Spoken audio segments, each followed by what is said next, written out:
দ্বিতীয় জুমার সালাত আজকে আদায় করতে এসেছি। আল্লাহ তাআলা আমাদেরকে তাকওয়া অর্জন করার জন্য রমাদানুল মুবারক দিয়েছিলেন। পবিত্র মাহে রমাদানে আমরা তাকওয়া অর্জন করেছি। খোদা ভীতি, আল্লাহর ভয় আমাদের অন্তরে তৈরি হয়েছে। রমজানে আমরা সমস্ত গুনাহ থেকে বেঁচে থেকেছি। রমজানে আমরা বেশি বেশি নেক আমল করেছি। তার ধারাবাহিকতা এই রমজানের বাইরেও আমাদেরকে ধরে রাখা। নবীজি যেটা করতে বলেছেন সেটা করা, যেটা করতে নিষেধ করেছেন সেটা না করা,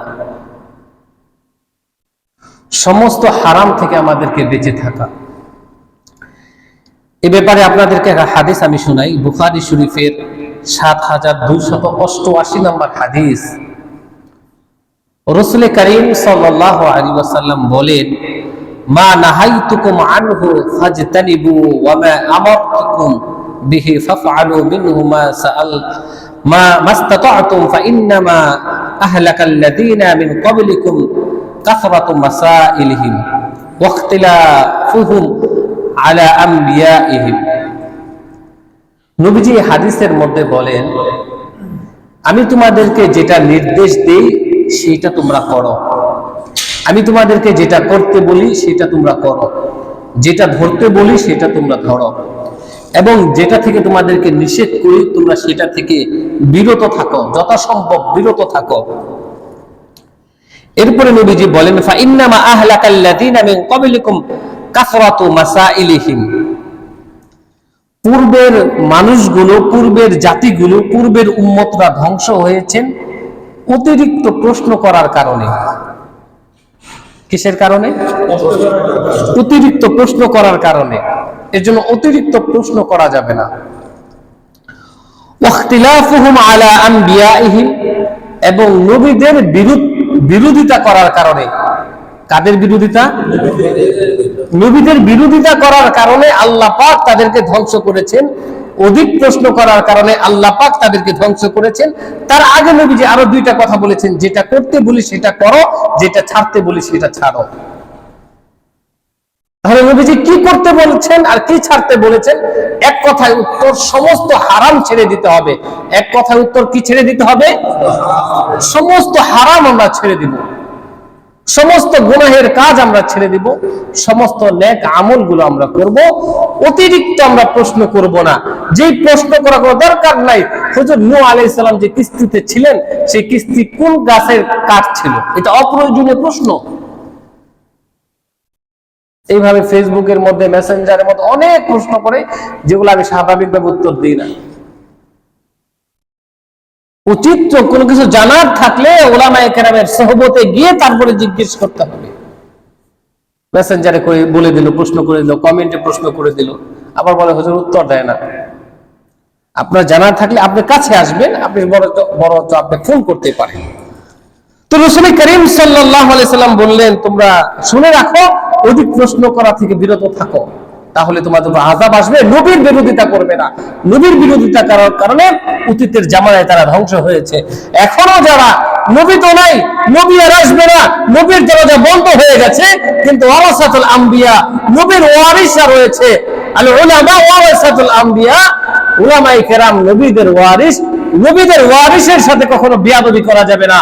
যদি কেউ নবীদের ওয়ারিসের সাথে, উলামায়ে কেরামের সাথে, ইমাম সাহেবের সাথে বিরোধিতা করে, তাদের প্রতি হিংসা রাখে, তাদের প্রতি রাগ রাখে, তাহলে সেও ধ্বংস হয়ে যাবে, পরিবার ধ্বংস হয়ে যাবে, জাতি ধ্বংস হয়ে যাবে।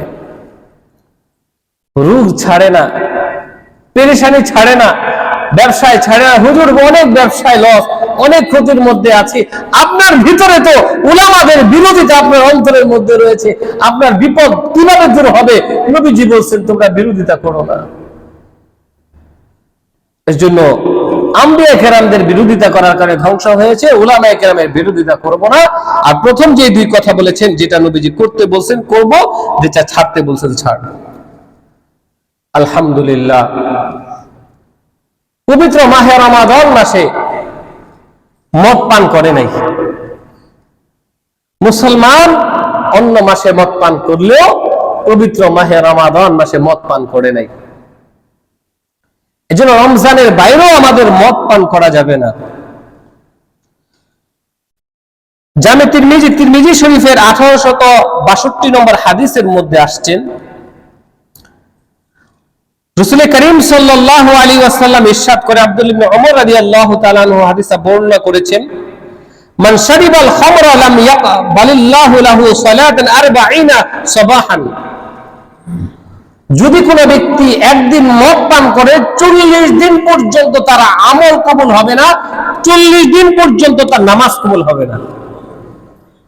কয়দিন? 40 দিন পর্যন্ত নামাজ কবুল হবে না। এর জন্য মদকে ছেড়ে দেওয়া, নেশাদ্রব্যকে ছেড়ে দেওয়া, প্রশাসন তো অনেক দায়িত্ব পালন করতেছেন, সরকার অনেক দায়িত্ব পালন করতেছেন, এ ব্যাপারে খুব সচেতন। পুলিশ কখনো গ্রেফতার করতেছে, কখনো জেলে নিয়ে যাচ্ছে, কখনো জরিমানা করতেছে যারা নেশা দ্রব্য বিক্রি করতেছে, যারা মদ পান করতেছে, গাঞ্জা খাইতেছে, পুলিশ ধরে নিয়ে যাচ্ছে। কিন্তু আবার আসার পরে, ফিরে আসার পরে জেলখানা থেকে আবার মদ পান করে, আবার জেলখানা থেকে ফিরে আসার পরে আবার মদের ব্যবসা করে, আবার জেলখানা থেকে ফিরে আসার পরে আবার নেশা করতেছে। কেন? তার অন্তরে এখনো আল্লাহর ভয় তৈরি হয় নাই, এখনো তাকওয়া অর্জন হয় নাই, এখনো আল্লাহর ভয় তৈরি হয় নাই। কার ভয় তৈরি হয় নাই? আল্লাহ। র্যাব আর পুলিশ দিয়ে, প্রশাসন দিয়ে মানুষকে নেশা থেকে ফেরানো যাবে না। প্রকৃত মানুষ তো তখন হবে যখন রবের ভয় মানুষের অন্তরের মধ্যে প্রবেশ করবে, যখন তার বুঝে আসবে আমি যদি নামাজ পড়ি আমার নামাজ তো কবুল হবে না, আমি যদি আমল করি 40 দিন পর্যন্ত আমল কবুল হবে না। যখন তার অন্তরে গেঁথে যাবে, যখন তার হৃদয়ে গেঁথে যাবে, যখন তার কলবের মধ্যে প্রবেশ করবে, তখন এই নেশাকে ছেড়ে দিবে। দৈনিক একটি পত্রিকার মধ্যে লিখেছেন, যারা নেশাগ্রস্ত তাদের জন্য একটা হসপিটাল আছে মহাখালীতে সম্ভবত। সেখানে ওই নেশাগ্রস্ত ব্যক্তিদেরকে হুজুর রেখেছেন, আলেম রেখেছেন, দারুল উলুম দেওবন্দের আলেম, যারা ওইখান থেকে ফারেক হয়ে আসেন শুধু নেশাগ্রস্ত ব্যক্তিদেরকে বোঝানোর জন্য, যেন তাদের অন্তরে আল্লাহর ভয় তৈরি হয়। কার ভয় তৈরি হয়? এখন প্রশাসনও বুঝতেছে, জাতীয় বুঝতেছে, দেশও বুঝতেছে যে এই নেশাগ্রস্ত ব্যক্তিদেরকে কোনোভাবেই ফেরানো যাবে না যতক্ষণ পর্যন্ত তার অন্তরের মধ্যে তাকওয়া অর্জন না হবে, যতক্ষণ পর্যন্ত নেশাগ্রস্ত ছেলের অন্তরের মধ্যে আল্লাহর ভয় তৈরি না হবে। মুহতারাম হাজিরিন, জানি না সত্য এবং মিথ্যা কি, সময় টিভির একটা ফেসবুকের মধ্যে একটা ভিডিও ক্লিপ দেখলাম, যেখানে গুলশানের 5 জন মেয়ে মাতাল অবস্থায় আছেন। তাদের ফুটেজটা দেখানোর চেষ্টা করছেন, অন্যান্য মেয়েরা ঢেকে রাখছেন, ভালো হয়েছে, দেখতে পারে নাই। গুলশানে তারা মাতাল অবস্থায় নেশা করতেছে। বর্তমান জামানায় এমন মেয়েরা পর্যন্ত নেশা করে। নাউজুবিল্লাহ, নাউজুবিল্লাহ বলে। হ্যাঁ ভাই, আমার কাছে কয়েকদিন আগে 5-6 মাস আগে এক মা আসছে যে হুজুর আমার মেয়ে তো নেশা করে। কোনোভাবে ধরতে পারতেছিলাম, পরে বুঝলাম যে এক বন্ধুর সাথে ফ্রেন্ডশিপ করছে, আমার মেয়ে তো কলেজে পড়ে, আমি নাম বলবো না কোন কলেজে পড়ে, তো ওর সাথে থেকে এখন নেশা করে আমার মেয়ে। আমি বললাম ভুল তো আপনার, ছোটবেলা থেকে কেন আপনার ছেলে বন্ধুর সাথে ফ্রেন্ডশিপ করলো, আপনি কেন করতে দিচ্ছেন, মোবাইল কেন দিচ্ছেন? তো রাসূল করিম সাল্লাল্লাহু আলাইহি ওয়াসাল্লাম এই হাদিসের মধ্যে বললেন 40 দিন পর্যন্ত আমল কবুল হবে না। এরপরে বললেন فإن تابا تاب الله عليه, যদি সে তওবা করে নেয়, আমল করে, তওবা করার পরে যদি আবার নেশা করে 40 দিন পর্যন্ত আমল কবুল হবে না। আল্লাহ নবী আবার বলেন ফাইন্না তাবাল্লাহু আলাইহি, এরপর যদি আবার তওবা করে, আবার নেশা করে, 3 বার নবীজি এইভাবে বলেছেন, এরপরে নামাজ পড়েন, নামাজ 40 দিন পর্যন্ত কবুল হবে না। অপর এক হাদিসের মধ্যে আল্লাহ নবী বলেন নেশা করতে করতে যদি মৃত্যু হয়ে যায়, তওবা না করে, তাহলে তার জন্য অনন্তকালের জাহান্নাম। এই জন্য যুবক ভাইরা, নেশা ছেড়ে দাও, মদ পান ছেড়ে দাও, আল্লাহর ভয় তৈরি করো। কেননা তুমি যদি মদ পান করো কয়দিন ইবাদত কবুল হবে না? 40 দিন নামাজ কবুল হবে না। আরেকটা হাদিস আপনাদেরকে শোনাই। এই হাদিসটা নাসাই শরীফের 5662 নম্বর হাদিস। আব্দুল ইবনে ওমর রাদিয়াল্লাহু তাআলা আনহুকে জিজ্ঞেস করছেন, আমরা তো শুধু হুজুর এই তাবিজ দেন, সেই তাবিজ দেন, এই আমল দেন, সেই আমল দেন, বড় লোক হওয়ার আমল দেন, খালি বড় লোক হওয়ার, চাকরি পাওয়ার আমল দেন, আখিরাতের মুখে আমাদের কোনো প্রশ্ন কম থাকে। আব্দুল ইবনে ওমর রাদিয়াল্লাহু তাআলা আনহুকে জিজ্ঞেস করলেন, আল্লাহর রাসূল সাল্লাল্লাহু আলাইহি ওয়াসাল্লাম মদ পান সম্পর্কে কি বলেছেন আমাদেরকে বলেন। সামি'তু রাসূলুল্লাহি সাল্লাল্লাহু আলাইহি ওয়াসাল্লাম, হযরত আব্দুল ইবনে ওমর রাদিয়াল্লাহু তাআলা আনহু বলেন, আমি রাসূল করিম সাল্লাল্লাহু আলাইহি ওয়াসাল্লামকে বলতে শুনেছি, নবীজি বলেছেন, লা ইয়াশরাবুল খামরা রাজুলুম মিন উম্মতি ফায়াকবালুল্লাহু মিনহু সালাতান 40 ইয়াওমান। আমার উম্মত যদি কোনো মদ পান করে তাহলে 40 দিন পর্যন্ত নামাজ কবুল হবে না। নাউযুবিল্লাহ। কয়দিন নামাজ কবুল হবে না? 40 দিন নামাজ কবুল হবে না। এর অর্থ হলো মুহাদ্দিসিনে কিরাম এই হাদিসের ব্যাখ্যায় লিখেছেন, এজন্য 40 দিন আপনি নামাজ পড়বেন না, বিষয়টা যেন এমন না হয় যে মদ পান করছে এখন তো 40 দিন নামাজ কবুল হবে না, 40 দিন নামাজ পড়বো না। না, আপনি নামাজ পড়বেন কিন্তু তওবা করবেন, নামাজ পড়বেন খাঁটি তওবা করবেন যে আল্লাহ আমি আর করবো না সামনে। আবার যদি আপনি করেন তাহলে 40 দিন পর্যন্ত কিন্তু আপনার আমল কবুল হবে না, নামাজ কবুল হবে না। আর যদি তওবা করে আপনি ছেড়ে দেন তাহলে আশা করা যায় আল্লাহ আপনার আমল কবুল করবে। এই নামাজ কবুল হবে না এটার অর্থ মুহাদ্দিসিনে কিরাম লিখেছেন, নামাজে যে পরিপূর্ণ নেকি আছে সেই পরিপূর্ণ নেকি সে পাবে না। কিন্তু মদ পান করার কারণে 40 দিন আপনি আমল থেকে দূরে থাকবেন, বিষয়টা যেন এমন না হয়। তাহলে বলছিলাম যে রাসূল করিম সাল্লাল্লাহু আলাইহি ওয়াসাল্লাম যেই কাজগুলো করতে বলেছেন সেই কাজগুলো করা, যেটা নির্দেশ দিয়েছেন সেটাকে ধরা, যেটা থেকে বিরত থাকতে বলছেন সেটা থেকে বিরত থাকা। এর মধ্যে দুইটা হাদিসের উদাহরণ দিলাম। মদ পান না করা, গায়ে হলুদ তো গায়ে হলুদই হয় না যদি মদ না থাকে, বিয়ে তো বিয়ে হয় না বর্তমান জামানায় যদি মদ পান না করে। এই জন্য মদ পান ছেড়ে দেওয়া, আমল কবুল হবে না। এই অবস্থায় যদি যুবক তোমার মৃত্যু হয়ে যায়, যুবক তোমার এই অবস্থায় যদি মরণ হয়ে যায়, মালাকুল মউত চলে আসে, তুমি মদ পান করেছো, 40 দিনের মধ্যে তোমার মউত যদি চলে আসে, কি জবাব আল্লাহর কাছে দিবে বলো? এই জন্য তওবা খাঁটি অন্তরে করা। যে মদ পান করে তখন সে ঈমানদার থাকে না। আমার কথা বুঝে থাকলে বলেন তো কি থাকে না? ঈমানদার সে থাকে না। এ ব্যাপারে রাসূল করিম সাল্লাল্লাহু আলাইহি ওয়াসাল্লাম একটা হাদিস, বুখারী শরীফে 2475 নম্বর হাদিস, হযরত আবু হুরায়রা রাদিয়াল্লাহু তাআলা আনহু থেকে বর্ণিত। রাসূল করিম সাল্লাল্লাহু আলাইহি ওয়াসাল্লাম বলেন, লা ইয়াজনি যানি হিনা ইয়াজনি ওয়া হুয়া মুমিন ولا يشرب الخمر حين يشرب وهو مؤمن। নবীজি বলেন, যখন জিনাকার জিনা করে মুমিন অবস্থায় সে জিনা করে না, ঈমান থাকে না, ঈমান থাকে না। ওয়ালা ইয়াশরাবুল খামরা হিনা ইয়াশরাবু ওয়া হুয়া মুমিন। আর নেশাগ্রস্ত যখন মদ পান করে, মদ পান করা অবস্থায় সে ঈমানদার থাকে না। ওয়ালা ইয়াসরিকু হিনা ইয়াসরিকু ওয়া হুয়া মুমিন। আর যখন কেউ চুরি করে, চুরি করা অবস্থায় তখন মুমিন থাকে না, ঈমানদার থাকে না। তিনটা কথা নবীজি বলেছেন, যখন কেউ জিনা করে তখন সে ঈমানদার থাকে না। মুসলমান ভাইরা আমার, আজকে তো আমরা সরাসরি জিনা করতেছি না, কিন্তু মোবাইলে আমরা জিনা করতেছি। আমরা সরাসরি জিনা করতেছি না, জিনাগুলো মোবাইলে আমরা দেখতেছি। আমরা তো সরাসরি জিনা করতেছি না, কিন্তু একটা পরনারীর দিকে কুদৃষ্টিতে আমি তাকাচ্ছি, এইটাই তো জিনা।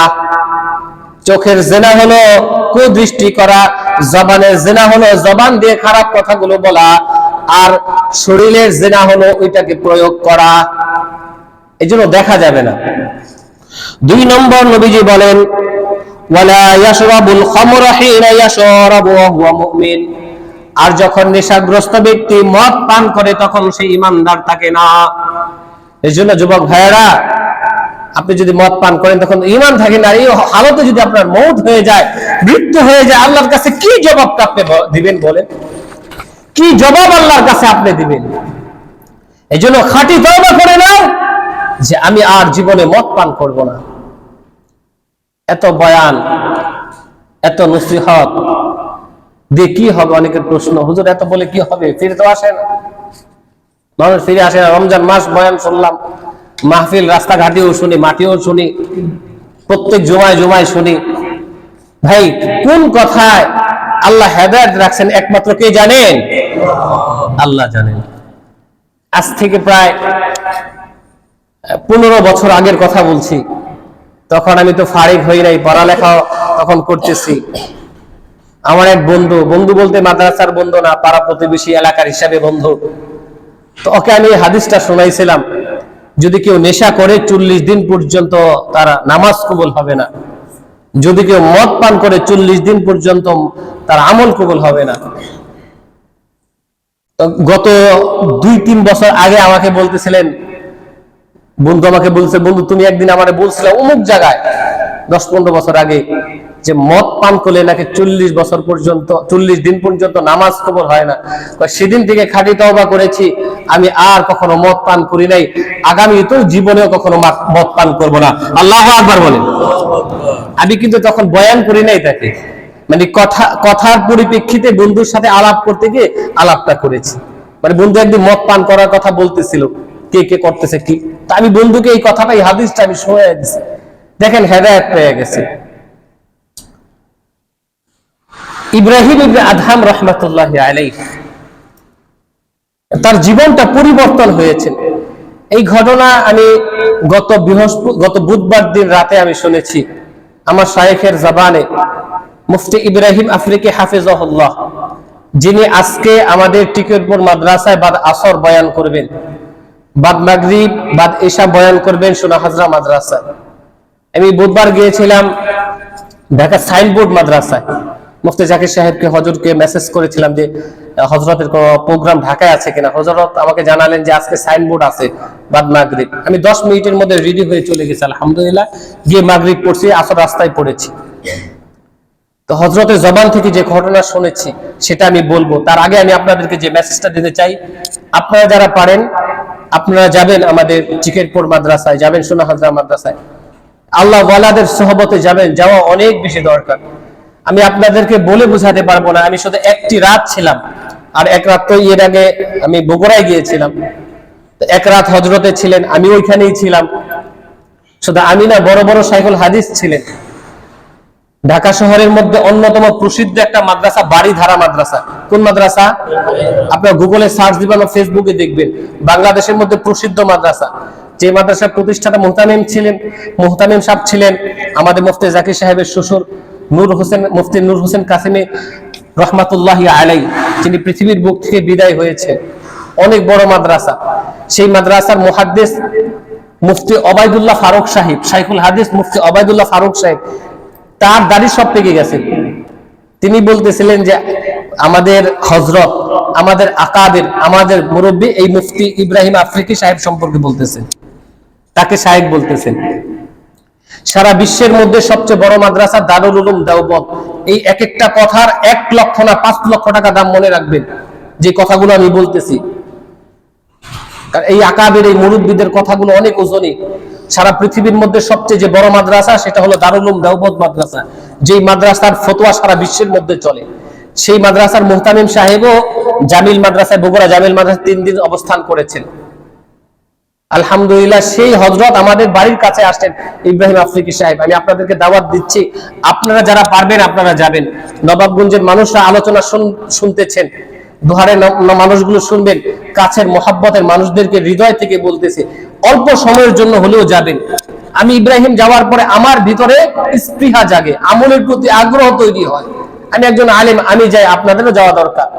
যাদের সুযোগ আছে, যাবেন তো ইনশাআল্লাহ। এখানে আমার সৈনিক ভাইয়েরা আছেন, তাদের কিছু বাধ্যবাধকতা আছে, আপনারা চাকরি করেন যেতে পারেন না, কিন্তু মুসল্লি ভাইটা অনেক মহব্বত রাখেন। আমার কাশিম চাচাই আছে, আরো যারা আছেন মুসল্লিরা আসেন, আপনারা আছেন, আপনারা ওইখানে যাবেন, আমি আপনাদের কাছে আবদার রাখতে পারি। আপনারা যেহেতু আমাকে মহব্বত করেন, কাছের যারা আছেন মিস করবেন না, এটাকে খুব গুণবত মনে করবেন। তো হযরত শুনাইছেন যে কোন কথার মধ্যে হেদায়েত রয়ে গেছে, এটা আল্লাহ তাআলা ভালো জানেন। আমি বলতেছিলাম ইব্রাহিম ইবনে আদহাম রাহমাতুল্লাহি আলাইহি, যিনি বলাখের বাদশা ছিলেন, তিনি যেখানে ঘুমাতেন সেই বিছানাটা ফুল দিয়ে সাজানো ছিল। আর ফুল দিয়ে সাজানো থাকে কিসে ভাই? কোন খাটের মধ্যে সাজানো থাকে বলেন না ভাই? বিসমিল্লাহ। বিয়ে কি করেন নাই? না আমি একাই বিয়ে করছি। বাসর ঘরের মধ্যে ফুল দিয়ে সাজানো থাকে, ঠিক কিনা ভাই? বিয়ে করেন নাই? বিয়ে করেন নাই? আল্লাহ যাদেরকে বিয়ে করে নাই আল্লাহ তাআলা নেককার স্ত্রীর ব্যবস্থা করে, সবাই আমিন বলেন। যে ঘরের ভিতরে নেককার স্ত্রী সেটা জান্নাত। আমি আপনাদেরকে বলে বোঝাতে পারবো না। নেককার স্ত্রী পেলে নবীজি বলছেন দুনিয়ার মধ্যে যত সম্পদ আছে, পৃথিবীতে যত সম্পদ আছে, সবচেয়ে উত্তম সম্পদ হলো নেককার স্ত্রী। আলহামদুলিল্লাহ বলেন। এই যারা এখনো বিয়ে করো নাই, পর্দানিশীন নিয়ে বিয়ে করবা ইনশাআল্লাহ বলেন। পর্দানিশীন, আর পর্দানিশীন না হলে অর্ধেক আগেই নাই, আগেই শেষ অর্ধেক। এই যে পর্দানিশীন, খাস পর্দানিশীন বিয়ে করবে। যুবক যুবতী হওয়ার পরে যে মেয়ের চেহারা কোনো যুবক দেখে নাই, আল্লাহু আকবার বলেন, তা ওই সমস্ত মেয়েদের চেহারা কালো হলো, নূর আছে, নূর থাকে, ওই সমস্ত স্ত্রীর দিকে তাকালেও রাগ কমে যায়। কারণ তারা জানে যে স্বামীর ইবাদত করা, আল্লাহর পরে স্বামীর ইবাদতের কথা বলেছেন। নবীজি বলছেন যদি আমি কাউকে সিজদা করতে বলতাম স্বামীকে করতে বলতাম, স্ত্রী থেকে বলতাম স্বামীকে সিজদা করো। এই হাদিস ভালো করে জানেন মহিলা মাদ্রাসার মেয়েরা, পর্দানিশীন নারীরা। তো খায়ের, ইব্রাহিম ইবনে আদহাম রাহমাতুল্লাহি আলাইহি ঘুমাতেন ফুলের বিছানার মধ্যে, দামি একটা খাটের মধ্যে। আর সেই বিছানা ঠিক করতেন এক বাদী, এক মহিলা। তো একদিন বন্ধের দিন তাড়াতাড়ি ইব্রাহিম ইবনে আদহাম চলে গেছেন বাড়ি থেকে, বাসা থেকে চলে গেছেন। সেখানে গিয়ে ওই বাদী চাকরানী তার বিছানা ঠিক করতেছেন। সুন্দর ব্যবস্থা, এসি ভিতরে, সুন্দর নরম বিছানা। বাদী মনে মনে চিন্তা করতেছেন, আরে বাচ্চা কি আরামের বিছানার মধ্যে ঘুমায়, কি সুন্দর বিছানা। যেহেতু আজকে একটু দূরে সফরে গেছে, আসতে লেট হবে, আমি একটু ঘুমাই, আমি একটু আরাম করি, একটু শুয়ে দেখি কেমন। তো বাদী ওই বিছানার মধ্যে শুইছে। শোয়ার পরে একটু বলতেছে একটু চোখটা একটু বন্ধ করে, আসতে তো দেরি হবে। চোখ বন্ধ করার পরে সারাদিন যেহেতু কাজ করে, ক্লান্ত শরীর, রিক্সা চালায়, ভ্যান চালায়, দিন মজুর, সারাদিন ছাত্রদেরকে পড়ায়। আমাদের মাদ্রাসার হুজুরের মতো শুইলে আমার হুজুররা নাই। হুজুরকে বলে হুজুর কি অবস্থা, 1 মিনিটের মধ্যে ঘুমায় এসে পড়েন আপনারা। আমার হুজুরদেরকে দেখি আমি। তো তাদের ভিতরে তো আল্লাহ তাআলা সুখ বলতে দিয়েছেন, কোটি কোটি টাকার মালিক এসির মধ্যে শয়, ট্যাবলেট খায় ঘুমায়। কথা ঠিক না ভাই? ঠিক। ঘুমও আসে না তাদের। ওয়াজআলনা নাওমাকুম সুবাতা, আল্লাহ বলেন আমি ঘুম দিয়েছি ক্লান্ত দূর করার জন্য। সুদ আর ঘুষ খেয়ে তুই তোর পেটটাকে মোটা করছস, বাড়িতে এসি লাগাইছস, আমি তোর ঘুমকে কেড়ে নিয়েছি। তোর আগে তোর বাড়ির ভিতরে যে দারোয়ান, বাইরে চেহারা ভাঙ্গা চেয়ারের মধ্যে বসে বসে মশার কামড় খায় আর ঘুমায়। আল্লাহু আকবার বলে। ইব্রাহিম ইবনে আদহাম রাহমাতুল্লাহি আলাইহি বাইরের সফরে গিয়েছেন। এইদিকে বাদী ঘর গোছানোর ফাঁকে মনে পড়লো আমি একটু বিছানার মধ্যে আরাম করি। আজকে যেহেতু ইব্রাহিম ইবনে আদহাম বাইরে গিয়েছেন, আরাম করতে গিয়ে বাদী যখন ওই নরম বিছানার মধ্যে শুইলেন, চোখটাকে বন্ধ করলেন, ক্ষণিকের মধ্যে ক্লান্ত শরীর ঘুম চলে আসলো। ঘুম আসার পরে আর জাগ্রত হয় না। ইব্রাহিম ইবনে আদহাম রাহমাতুল্লাহি আলাইহি বাড়িতে আসার সময় হয়ে গেছে। বাড়িতে চলে আসছেন, আসার পরে দেখে ইব্রাহিম ইবনে আদহামের ওই বিছানার মধ্যে বাদী শুয়ে রয়েছে। দেখার পরে খুব রাগ, তোর শুইলে ঘাম, তোর শুইলে দুর্গন্ধ, তুই একজন চাকরানী হয়ে তুই আমার বিছানার মধ্যে ঘুমাসলি, যে বিছানার মধ্যে একমাত্র আমি বাদশা হয়ে ঘুমাই, এত বড় অপরাধ, তোর শাস্তি হবে। ডেকে নিয়ে যাওয়া হলো। সমস্ত মানুষদেরকে একত্রিত করলো, বলল কি করা যায়, বলে তাকে তোমরা 30টা বেতের আঘাত করো। কেন আমার বিছানার মধ্যে আমার অনুমতি ছাড়া বিছানার মধ্যে ঘুম আসলো? এরপরে ওই বাদীকে একটা বাড়ি দেওয়া হলো। বাদীকে বাড়ি দেওয়ার পরে বাদী কান্না করে দিল, আবার হাসলো। এখন একটা কান্না করলে একবার হাসে, একবার কান্না করে। দ্বিতীয় বাড়ি দেওয়ার পরে আবার কান্না করে, আবার হাসে। তৃতীয় বাড়ি দেওয়ার পরে আবার কান্না করে, আবার হাসে। ইব্রাহিম আদহাম বলেন, তোমরা আর পিটাবা না, আর তাকে মারবা না। জিজ্ঞেস করো কেন হাসে, কেন কান্দে, পাগল হয়ে গেল নাকি? বলে, তুমি একবার হাসো, একবার কাঁদো কেন? আমি আপনার বিছানায় অল্প সময়ের জন্য ঘুম আসছি, এই 15-20 মিনিট ঘুম আসছি। আপনি আমাকে এর জন্য বাড়ি দেওয়ার জন্য 30টা বাড়ি, এতগুলি বাড়ি দেওয়ার জন্য বিচার করতেছেন। আপনি আমার বাড়ি দিতেছেন, আমি কষ্ট পাইতেছি, এর জন্য কান্না করতেছি। আর আমি হাসতেছি এই কারণে যে আপনি তো গাফলতির সাথে ফজরের নামাজকে কাজা করেন, আমি গাফলতির সাথে ফজরের নামাজ কাজা করি না। আমি ঘুম থেকে উঠে রব্বে কারীমের কুদরতি পায়ে সিজদা করি। আমি চিন্তা করতেছি, ইব্রাহিম ইবনে আদহাম, তুমি যে যুগকে যুগ, দিনকে দিন, তুমি বছরকে বছর নামাজ পড়ে তুমি ঘুমিয়ে এই নরম বিছানায় আল্লাহকে ভুলে রয়েছো। মৃত্যুর পরে তোমার কেমন শাস্তি হবে, মৃত্যুর পরে তোমাকে কেমন পিটাই দেওয়া হবে, কেমন শাস্তি দেওয়া হবে, এই কথা মনে করে আমি হাসতেছি। ইব্রাহিম আদহামের দিলের ভিতরে এই কথাটা খুব আঘাত লেগেছে, খুব ধাক্কা লেগেছে। বলছে, বাদী, তুই তো সত্যি কথা বলেছিস। আমি তো বড় নাফরমান হয়ে এই নরম বিছানায় যুগকে যুগ, দিনকে দিন পার করে দিলাম। আজকে থেকে তওবা করলাম, আমি আর নরম বিছানায় থাকবো না। আজকে থেকে ফজরের নামাজ আযান দেওয়ার সাথে সাথে ক্যাম্পের মসজিদে এসে আমি নামাজ আদায় করব। আল্লাহু আকবার বলেন। মুহতারাম হাজিরিন, বলতেছিলাম কোন কথায় হেদায়েত একমাত্র কে জানেন? আরে জুড়ে বলেন না, কে জানে? আমার এখানে অনেক যুবক ভাইয়েরা হয়তো বা প্রশিক্ষণে আসছেন। আপনারা প্রশিক্ষণ দিবেন, চাকরি করবেন, টাকা পয়সা ইনকাম করবেন। আপনাদের কাছে বিশেষ করে দরখাস্ত, আজকে থেকে হিম্মত করেন, নিয়ত করেন, পাক্কা নিয়ত যে আমি আর জীবনে নামাজ কাজা করব না, ইনশাআল্লাহ। জীবনে মদ পান করব না, বলে ইনশাআল্লাহ। এটা কখন হবে? যখন মানুষের অন্তরের মধ্যে তাকওয়া অর্জন হবে, আল্লাহর ভয় তৈরি হবে। তখন মোবাইল হুজুরের সামনে যেটা ব্যবহার করব, রুমের মধ্যেও সেটা ব্যবহার করব। শায়েখ বলতেছিলেন, আজকে আপনারা এখানে অনেক শাইখুল হাদিস আছেন, অনেক খতিব সাহেব আছেন, অনেক মুহতামিম সাহেব আছেন। আপনারা বলেন তো, আপনারা মানুষের সামনে যেভাবে মোবাইলটা চালান, আপনি ঘরের ভিতরে সেইভাবে মোবাইল চালান কিনা? যুবক ভাইয়েরা, তুমি তোমার মা এবং বাবার সামনে যে ভিডিওটা দেখো, গোপনে গিয়ে কি ওই ভিডিও দেখো? মা বাবার সামনে তো তুমি ওয়াজ এবং নসিহত, সর্বোচ্চ নাটক তুমি দেখতেছো, কিন্তু কম্বলের ভিতরে তুমি কি দেখতেছো? মোবাইলে তুমি কার সাথে চ্যাট করতেছো? কেউ তো দেখে না, তোমার রব দেখে। কেউ তো দেখে না, আল্লাহ তাআলা দেখে। এই কথাটা যখন মানুষের অন্তরে থাকবে, মানুষের দিলে থাকবে, তখন সে গুনাহ করবে না, তখন সে মদ পান করবে না, তখন সে চুরি করবে না, তখন সে ছিনতাই করবে না, তখন সে জিনা করবে না। আর ঈমানদার এটা করতে পারে না। নিজের আত্মশুদ্ধির জন্য, নিজের ইসলাহের জন্য আল্লাহ ওয়ালাদের সুহবতে যাওয়া, আল্লাহ ওয়ালাদের কাছে যাওয়া। আমি মাঝে মধ্যে বলি, শারীরিক রোগের জন্য ডাক্তারের কাছে যান, মাথা ব্যথার জন্য ডাক্তারের কাছে যান, আপনার শরীর ব্যথার জন্য ডাক্তারের কাছে যান, অ্যাপেন্ডিক্সের ব্যথার জন্য ডাক্তারের কাছে যান, সর্দির জন্য, জ্বরের জন্য ডাক্তারের কাছে যান। মদ যে ছাড়তে পারেন না, ধূমপান ছাড়তে পারেন না, আপনি নেশা ছাড়তে পারেন না, গান শোনা ছাড়তে পারেন না, আপনি মোবাইলের মধ্যে গুনাহ ছাড়তে পারেন না, অশ্লীল ভিডিও দেখতে ছাড়তে পারেন না, এইটার জন্য চিকিৎসা কেন করেন না? এটার জন্য কেন ডাক্তার দেখান না? এটার জন্য কেন আপনারা যান না? আমি তো ইব্রাহিম পাগল না, আমি কেন যাই?